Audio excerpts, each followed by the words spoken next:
I'd like to take a break from the most gorgeous space game to talk about a topic that's a little more down to earth if I could today. And what I'd like to discuss is the future of bunkers.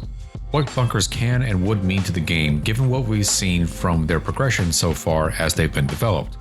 God, look at this game though. I mean seriously, if they just called this screenshot generator, I'd still play it. But getting back to bunkers, I would like to know what other people think about this. I'd like to hear from the community if I could. You guys, feel free to leave a comment on this because I want to know what you think. And let's put aside strong personal feelings about the progression of the game or the development of the game or where you think things might be going or what is or is not broken.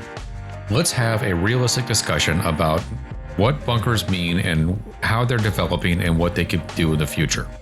We all remember the old bunker missions from once upon a time. The Merc missions you would take, they were pretty basic. The bunkers were small. You went there. It was pretty straightforward. It was simple. It was predictable. It was basic. All you had to do was go there and kill something and you could make some pretty quick cash. But because it was all so very simple, and man, they got stale fast, didn't they? I mean, this really got tiresome. And also, just because you could more or less predict what was going to happen, as long as you're making enough noise, you could stand in one spot, everything would just come to you to get killed. When distribution centers came along, all of that got a little better and we had different environments, we had different scenarios. Eventually the AI improved and no longer were we just standing in one spot and blasting everything. And recently we've seen the progression of that from the old school bunkers to the distribution centers. Now we've got the ASD facilities that have gone to the game. These aren't just show up, shoot a number of targets and move on kind of missions. We're actually getting a little bit of adventure in these missions. We're able to go in there, we're able to actually do something. We're able to progress a story and play a story and have some meaningful interaction with the people we're killing, so to speak. Now to speak about these facilities for a moment if I could, they're gorgeous. And as would be expected, just like so many other things, the ships, the building models, the environments in this game, you can't go wrong. The space inside these ASD facilities is fantastic. They're well built. It's awesome. I don't know how you could look at this and think to yourself, hey, I don't want to be in this space. I mean, there's a whole hashtag on TikTok of people that do nothing but explore spaces like this, right? So let's talk about what these add to the game. And I'm going to show a little bit of what's going on inside the facilities.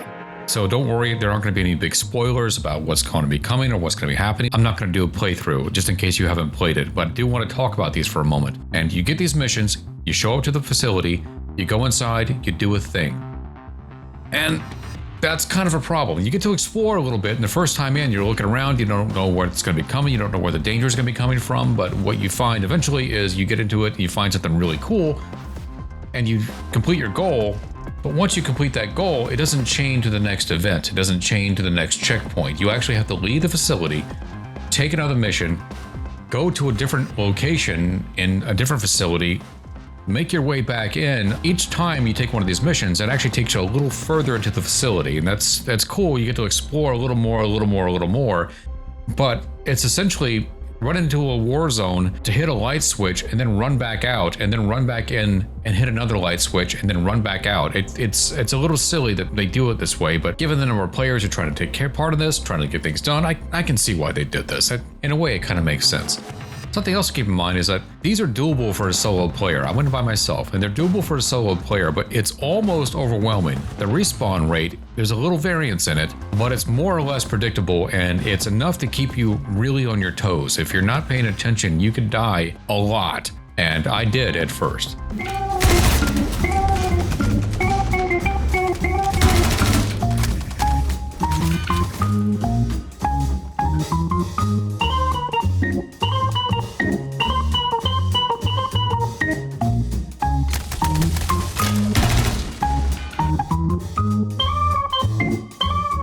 The very first time I went in here, I made some progress and the game completely crashed down to my desktop. So back to the facility I went and the same thing happened again. The game just crashed down to my desktop. So I went back to the facility again. And by this point they had hotfixed it and I got to really enjoy it without having to worry about whether or not I was going to just lose through no fault of my own. And I got to have the adventure. I got to actually explore the facility. I got to go a little further in and I got to completely ignore the mission parameters once I completed the mission and just run through the facility and shoot people and have a good time.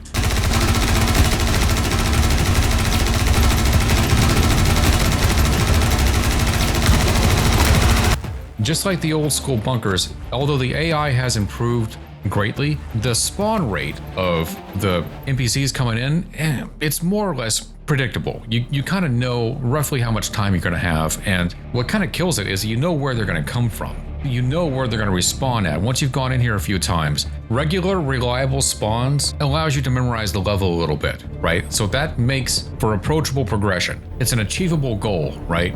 But ultimately what this does is that it detracts from the replay value. Some good news is that this is more or less a one-time event, right? There is a future in mind for these ASD facilities. They're going to be doing something else with them eventually, but what's happening with them right now is a current event. So if you wanted to partake, you really need to get into the game and start playing these and get through them. I like that. I like that they're putting one-time events, things in the game that you just had to be there, right? Like it's like any new players who don't know what Port Olisar was, which I still dream about. Olisar, where are you when we need you? But with this event that's coming to the ASD facilities as they've been dropped into the game in 4.3 and 4.3.1, what kind of bumps me out is that new players are going to come into the game. And 5 years from now, when we're playing 4.4, these players will never have experienced that. They'll just have whatever's in the game. And I'd really like for something like this to get dropped into the game as like an adventure that players can do one time, no matter what the calendar says, right? Like you start a character, you're new in the game, eventually you'll get to a point where you can pick up these missions and you can go through it. You can have the adventure and get it done. And it just works that one time. You don't get to repeat it, right? I think that would be awesome, but it is what it is. And who's to say that's not something that's planned for the future? It could be. I think ultimately what I'm getting at here is that I like what they've done here. I like where bunkers have gone, underground facilities, I mean.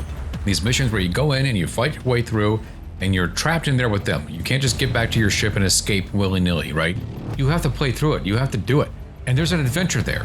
There's something happening. You're taking part in the story, and this is great. I'm going to say it. I really like this. I'm totally giving this the Dr. Coldfinger stamp of approval. We're actually seeing meaningful content coming to the game. I'm glad they did this. We were told the focus this year was going to be stability, and stability has improved. There's some fluctuation there. There always is between patches. There's a little fluctuation in stability. But you have to admit, compared to what this game was like a year ago, it is in a much more stable place than it was before. The temptation here is to be thankful that they were able to make all this content thanks to the game being more stable. You don't just make something like this overnight. You don't just crack this out in a few weeks, right? The reality is this. This content has been ready to go for a long time, and they couldn't drop this year's huge quantity of content into the game because the game wasn't stable enough. I'm sure somewhere in the meetings they're having every single week when the staff shows up, Chris Roberts is there saying, why aren't we dropping this in the game? Why aren't we dropping this in the game? And everybody's just rolling their eyes and saying, because the game fucking crashes all the time. The game can't handle it. We don't even have server meshing in yet. They got server meshing in. It worked okay-ish. Stability was an issue, but now we're seeing more stability, so they're able to finally drop all this content they had been working on all this time. All this time we've been just running cargo and doing bounty missions. That this content was being developed and we had no idea. They weren't even talking about it, because they had no idea when the game was going to be stable enough to actually drop it in. And I, for one, am glad to see it. I like where this is going. I'm happy with what's going on in the game. We haven't even gotten to CitizenCon yet for this year, and it's about to happen, and I'm excited to see what they're going to be announcing. I hate to have the usual round of pipe dreams be announced that we're never going to see, but again, I'm retaining hope. I'd like to see it. Let me know how you feel about where bunkers are at, and if you think that this is a hopeful sign for the future of the game. So there is something else I want to discuss with you guys, but that's not going to be till the next video, which starts right now. So whenever I post a video, ship videos, gameplay videos, whatever, I always get questions in the comments that I really want to answer, but it's always so difficult to answer a question like that in the comments of a YouTube video. It's always so difficult to articulate myself. I can well enough, okay, but it always leads to a second question. And now the YouTube comments turn into a forum that, frankly, I just don't have the give and take for all the time. And it's also just difficult to have a conversation in a YouTube comment. And that's why I've created a Discord server that I'm inviting everyone to come and join. It's called Dr. C's Flight Club. The first rule of Flight Club is don't fuck up in here. The second rule is something entirely different. I forget what it is. But if you want to ask Dr. C a question, get into the server. Jump in. I don't mind. It's an open forum. Jump in there and tell me how stupid I am in person. If you have questions, I'd love to answer them. If you're a new player and you want to know something, I will happily answer it for you. It's easier to do on a Discord server than it is on the YouTube comments. So jump in and join me there. And who knows, maybe one day we'll put together an org.